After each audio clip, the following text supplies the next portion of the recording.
Hello বন্ধুরা, আশা করি আপনারা সবাই ভালো আছেন আর আপনারা দেখছেন আপনাদের প্রিয় ইউটিউব চ্যানেল জেআই ইনফরমেশন। আজকের এই ভিডিওতে আমরা আলোচনা করব বাংলা শস্য বীমা। হ্যাঁ বন্ধুরা, বাংলা শস্য বীমায় খরিফ মরশুমে 2024 ধান এবং ভুট্টা চাষিদের জন্য বড় খুশির খবর। হ্যাঁ বন্ধুরা, আপনাদের শুরু হয়ে গেল সেই বাংলা শস্য বীমার আবেদন প্রক্রিয়া। আপনারা এই খরিফ মরশুমে ধান এবং ভুট্টা চাষিরা কিভাবে এই আবেদন প্রক্রিয়াটি সম্পূর্ণ করবেন, আপনাদের কি কি ডকুমেন্ট লাগবে, সমস্ত কিছু আলোচনা করব এই ভিডিওর মাধ্যমে। এছাড়াও যারা ভাগ চাষি রয়েছেন তারা কিভাবে এই ফর্মটি ফিল আপ করবেন, সমস্ত কিছু ইন ডিটেলসে আলোচনা করব এই ভিডিওর মাধ্যমে। সো ভিডিওটি আপনারা অত্যন্ত মনোযোগ সহকারে দেখবেন। আর এই চ্যানেলে যারা নতুন দর্শক অবশ্যই চ্যানেলটি সাবস্ক্রাইব করে রাখবেন, কারণ আমরা প্রতিনিয়ত এ ধরনের আপডেট নিয়ে আসি। সো আর কথা না বাড়িয়ে সেই প্রক্রিয়াগুলি আমরা স্টেপ বাই স্টেপ দেখে নিই। প্রথমেই আপনারা আসবেন matirkotha.net এই অফিসিয়াল ওয়েবসাইটে। এই লিঙ্ক আমার ভিডিও ডেসক্রিপশনে দেওয়া থাকবে, আপনারা সেখান থেকে এই ওয়েবসাইটে ভিজিট করতে পারবেন। তো একটু নিচের দিক গেলেই আপনারা সেই বাংলা শস্যের লিঙ্কটি দেখতে পাবেন। এখানে আপনারা দেখতে পাচ্ছেন বাংলা শস্য বীমা, এই জায়গায় আপনারা ক্লিক করবেন। এরপর আপনাদের সামনে আর একটি পেজ ওপেন হবে। এই পেজে আপনারা দেখতে পাচ্ছেন application form of kharif 2024 paddy ধান এবং ভুট্টা চাষের জন্য অ্যাপ্লিকেশন ফর্মটি এখানে ডাউনলোড করতে পারবেন। সরাসরি চলে এলাম সেই বাংলা শস্য বীমা অর্থাৎ বিএসবির অ্যাপ্লিকেশন ফর্মে। এই ফর্মটি আপনারা কিভাবে ডাউনলোড করবেন আপনাদের দেখিয়ে দিলাম। এই ফর্মটি এখন কিভাবে অ্যাপ্লিকেশন করবেন, কিভাবে ফর্ম পূরণ করবেন, সমস্ত কিছু এই ভিডিওতে দেখিয়ে দেব।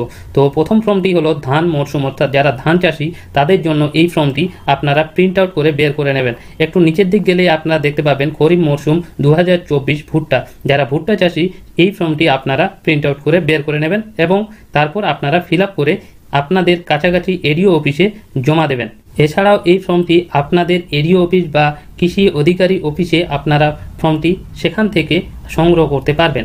তো এখানে আপনাদের প্রথমে দিতে হবে কৃষকের নাম, কৃষকের পিতা মাতা স্বামী অভিভাবকের নাম, এরপর বয়স, তার লিঙ্গ অর্থাৎ পুরুষ না মহিলা, তার ভোটার কার্ড নাম্বার, জাতি সাধারণ না তপশিলি জাতি, তপশিলি উপজাতি, ওবিসি, আপনারা সেখানে টিক মার্ক করে দেবেন।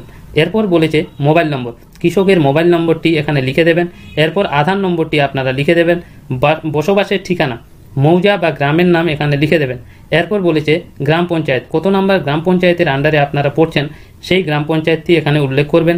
এরপর ব্লক, জেলা, কেসিসি আছে কিনা অর্থাৎ কিষাণ ক্রেডিট কার্ড আছে কিনা, যদি থাকে তাহলে হ্যাঁ অপশনে টিক মার্ক করবেন। এরপরে বলেছে কৃষক বন্ধুর আইডি, কৃষক বন্ধুতে যদি আইডি করা থাকে, কৃষক বন্ধু যদি করা থাকে কোনো কৃষকের, সেই আইডিটি এখানে ইনপুট করবেন। তো আমরা এখন দেখে নেব আপনারা সেই কৃষক বন্ধু আইডিটি কোথা থেকে পাবেন। আপনারা সরাসরি matirkotha.net এই অফিসিয়াল ওয়েবসাইটে আবারও ভিজিট করবেন। করার পর আপনারা একটু নিচের দিকে আসলেই দেখতে পাবেন কৃষক বন্ধু, এই জায়গায় ক্লিক করবেন। ক্লিক করার পর আপনাদের সামনে আরেকটি পেজ ওপেন হবে, যেখানে একটু নিচের দিক গেলেই আপনারা দেখতে পাবেন কৃষক নথিভুক্ত কৃষকের তথ্য, আপনারা এই জায়গায় ক্লিক করবেন। এরপর আপনাদের সামনে আরেকটি পেজ ওপেন হবে, যেখানে আপনাদের সিলেক্ট অপশন, এই জায়গায় ক্লিক করলে আপনারা দেখতে পাবেন আপনাদের ভোটার কার্ড নাম্বার দেবেন না Aadhaar card number, bank number, mobile number দিয়ে আপনারা সার্চ করতে পারবেন আপনাদের কৃষক বন্ধু আইডি দেখার জন্য। তো আমি আধার কার্ড দিচ্ছি, আধার কার্ড দিয়ে এই জায়গায় আমরা আধার কার্ড নাম্বারটি ইনপুট করব, করে I am not a robot এই জায়গায় চেক মার্কে টিক মার্ক করব। করার পর সার্চ অপশনে ক্লিক করলে আপনারা এই জায়গায় কৃষক বন্ধু আইডিটি দেখতে পাবেন, সেই আইডিটা আপনারা এখানে ইনপুট করবেন। এরপর বলেছে বিমার জন্য প্রস্তাবিত ফসল এবং জমির বিবরণ। এখানে আপনারা দেখতে পাচ্ছেন ধান চাষের জন্য আপনারা বিমা করছেন, তো এখানে প্রথমে দিতে হবে ব্লকের নাম, গ্রাম পঞ্চায়েতের নাম, এরপর মৌজার নাম ও অথবা জেল নম্বর দিলেই আপনাদের হয়ে যাবে। এরপর খতিয়ান নম্বর, দাগ নম্বর যদি একাধিক থাকে কয়েকটা দাগ নম্বর দিলেই হয়ে যাবে।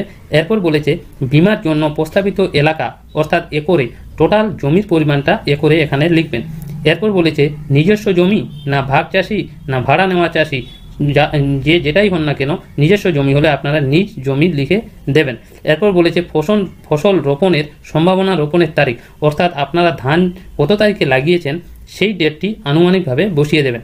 এরপর একটু নিচের দিক দেখতে পাবেন কৃষকের ব্যাংকের বিবরণ, আধার সংযুক্তিকরণ ব্যাংক অ্যাকাউন্ট, অর্থাৎ যেই ব্যাংকে আধার কার্ড লিঙ্ক রয়েছে সেই ব্যাংকটি আপনারা এখানে দেওয়ার চেষ্টা করবেন।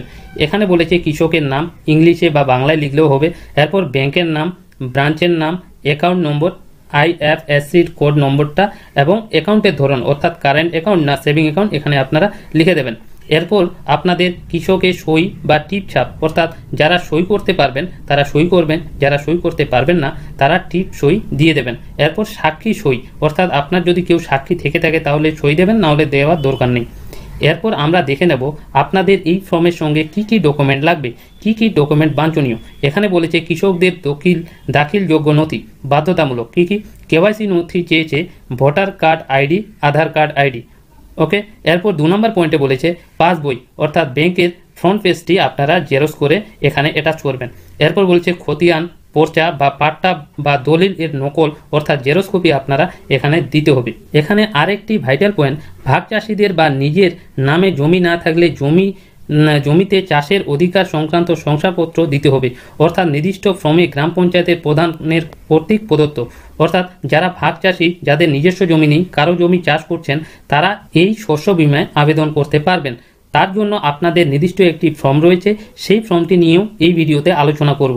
আপনারা সেই ফর্মটি প্রধানের কাছে গিয়ে আপনারা সই সিল স্বাক্ষর করে নেবেন। তো এই সব কিছু আপনাদের নথি লাগবে, আপনারা ভালো মতোভাবে দেখে নেবেন। একটু নিচের দিকে আসলেই প্রাপ্তি স্বীকার, অর্থাৎ এখানে আপনাদের নাম, বাবার নাম যা উপরে লিখেছেন তাই এখানে লিখে দেবেন। যদি লিখতে পারেন লিখবেন, না লিখলে লেখার দরকার নেই। যদি লেখেন তাহলে অনেক ভালো। তো এই যে নিচের জায়গাটা রয়েছে, এই জায়গাটা আপনাদের যখন ফর্মটি জমা করবেন তখন এই ফর্মটি কেটে আপনাদের স্লিপ হিসাবে দিয়ে দেওয়া হবে। তো এখন আমরা দেখে নেব যারা ভাগ চাষি রয়েছেন তারা কিভাবে আবেদন করবেন। যারা ভাগ চাষি রয়েছে তারা এই অ্যানেক্সার 8 ফর্মটি ফিল আপ করবেন। তো এখানে বলেছে land profession certificate for non owner cultivator, মানে যারা কারো জমি চাষ করছেন তাদের জন্য এই ফর্মটি। তো এখানে দেখতে পাচ্ছেন certificate for the purpose of crop insurance under technology based BSB, অর্থাৎ বাংলা শস্য বীমা স্কিম খরিফ মরশুম 2021, অর্থাৎ এখানে 2024 হওয়ার কথা ছিল। তো যাই হোক, তো এখানে প্রথমে আপনার নাম লিখবেন, আপনার বাবার নাম লিখবেন, আপনার ভিলেজ লিখবেন, আপনার পোস্ট অফিস লিখবেন, থানা লিখবেন, আপনার গ্রাম পঞ্চায়েত লিখবেন, ব্লক লিখবেন, ডিস্ট্রিক্ট লিখবেন। লেখার পর আপনারা একটু নিচের দিকে গেলে দেখতে পাবেন মৌজা নেম এবং জেল নাম্বারটি এখানে লিখবেন। লেখার পর প্লট নম্বর, অর্থাৎ আপনাদের দাগ নম্বরটি এখানে লিখবেন। এরপর বলেছে name of the raiyat owner of land, অর্থাৎ যার জমি তার নামটা এখানে ইনপুট করবেন। টাইপ অফ কাল্টিভেটর, আপনারা কি ধরনের চাষি, 3টা পয়েন্ট আছে, আপনার 3টা পয়েন্টের ভিতর একটি পয়েন্টে টিকমার্ক করে পাশে লিখে দেবেন। এরপর বলেছে কাল্টিভেটর এরিয়া, আপনারা যেই জমিটা চাষ করছেন তার পরিমাণটি এখানে লিখে দেবেন। লেখার পর এখানে সিগনেচার অফ প্রধান of GP with office seal, অর্থাৎ অফিসের সিল মেরে আপনাদের প্রধান এখানে সিগনেচার করে দেবে ওই বাংলা শস্য বীমার ফর্ম, এবং এই ফর্মটি অ্যাটাচ করে তার সঙ্গে রিলেভেন্ট ডকুমেন্টগুলি অ্যাটাচ করে আপনারা আপনাদের পাশের এডিও অফিস অর্থাৎ কৃষি আধিকারিকের অফিসে গিয়ে সেই ফর্মটি জমা দেবেন। সো আশা করি ভিডিওটি অনেক ইনফরমেটিভ হয়েছে। ভিডিওটি ভালো লাগলে অবশ্যই লাইক করবেন, বন্ধুদের সঙ্গে শেয়ার করবেন, আর অবশ্যই আপনারা কোন জেলা থেকে এই ভিডিওটি দেখছেন অবশ্যই কমেন্ট করে জানিয়ে দেবেন। আর যারা এই চ্যানেলে নতুন দর্শক অবশ্যই চ্যানেলটি সাবস্ক্রাইব করে রাখবেন, কারণ আমরা প্রতিনিয়ত এ ধরনের আপডেট নিয়ে আসি। তো আবার ফিরছি পরবর্তী নিউ আপডেট নিয়ে, আপনারা সবাই ভালো থাকবেন।